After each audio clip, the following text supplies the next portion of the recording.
Indian English is full of surprises, phrases that sound natural in India but confusing everywhere else.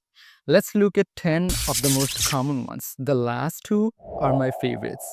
Number one, cousin brother, cousin sister. People in India would say something like, I met my cousin brother yesterday. But think about it. Is it really necessary to say cousin brother or cousin sister? You can just say, I met my cousin. In certain situations, if you really have to point out the gender, you can say my male cousin or my female cousin. But cousin brother, cousin sister, these expressions sound odd. Number two, overuse of the present continuous tense. I remember noticing it on the YouTube channel of Geeky Ranjit. He said something like, this phone is having a large battery. So that is not standard English, right? Native speakers won't say a sentence like that. Native speakers will probably say, this phone has a large battery. So instead of saying this phone is having a large battery, you can say this phone has a large battery. Now, this can apply to the past simple tense as well. Instead of saying he was having many friends, you can say he had many friends. Some Indian people overuse the present continuous tense. But when we speak English, let's try not to do it. Number three, today morning, yesterday night. So, some people in India would say, I did it today morning, or I went shopping yesterday night. Now, today morning, yesterday night, these expressions do not sound natural at all. Because why? Because native speakers don't say them. Okay, they say them in a different way. For example, native speakers would say, I did it this morning. So instead of today morning, you should say this morning. Okay, the meaning will remain the same. And as for the other sentence, I went shopping last night. So instead of saying yesterday night, you should say last night. I went shopping last night. So that's a standard English alternative. Number four, isn't it, as an all-purpose tech question. Now, I've also seen some Bangladeshi people using them. So this is not only restricted to Indians. For example, I am your friend, isn't it? It has been raining, isn't it? That low-down miscreant stole your money, isn't it? For all these three sentences, they would use the same tag question, isn't it? And I have seen one of my teachers do that.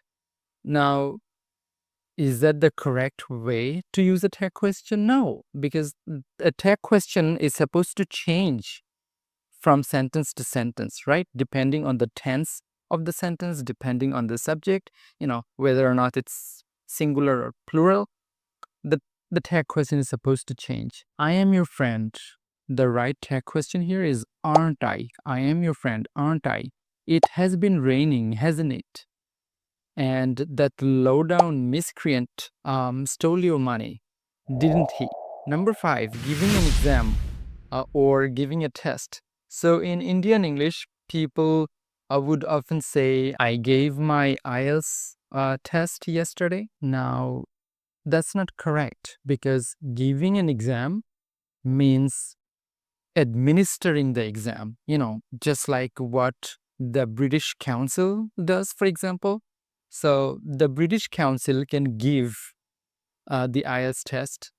IDP can give the IELTS test. But you and I, we cannot give the IELTS test. Okay, we can take the correct word to use here is take. I took the IELTS test yesterday. Number six, prepone. It means the opposite of postpone. The first time I heard the word prepone, it took me a moment to realize what it meant. In Indian English, prepone means to bring something forward, to make something happen at an earlier time. But native speakers would probably not use the word prepone. They would say it in a different way. For example, let's bring forward the meeting to 3 p.m. or let's reschedule the meeting to an earlier time. Number 7, out of station, meaning away.